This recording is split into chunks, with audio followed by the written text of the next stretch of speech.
మనం ఈ Jagan progress report చూద్దామా? ఈ రోజు రాష్ట్రంలో ఈ 58 నెలల కాలంలోనే ఏకంగా కొత్తగా 17 మెడికల్ కాలేజ్, కొత్తగా మరో 4 సీ పోర్ట్లు, కొత్తగా మరో 10 ఫిషింగ్ హార్బర్లు వాయు వేగంతో ఈ రోజు పనులు జరుగుతా ఉన్నాయి.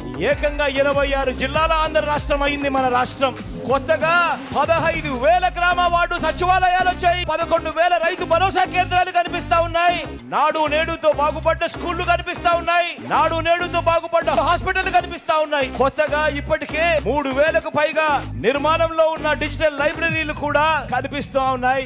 1,00,000 కోట్లకు పైగా పెట్టుబడులు ఈ రోజు రాష్ట్రంలో వచ్చాయి. రాష్ట్రంలో ఈ రోజు ఎయిర్పోర్ట్ల విస్తరణ, భోగాపురం ఇంటర్నేషనల్ ఎయిర్పోర్ట్ వాయు వేగంతో ఈ రోజు పనులు జరుగుతా ఉన్నాయి. రాష్ట్రంలో ఈ రోజు 3 ఇండస్ట్రియల్ కారిడార్లు, 10 ఇండస్ట్రియల్ నోట్స్, ఎంఎస్ఎంఈలకు ఆ పన్ను హస్తం ఇస్తా ఉన్న ప్రభుత్వం మీ జగనన్న ప్రభుత్వం ఈ రోజు నిలబడింది.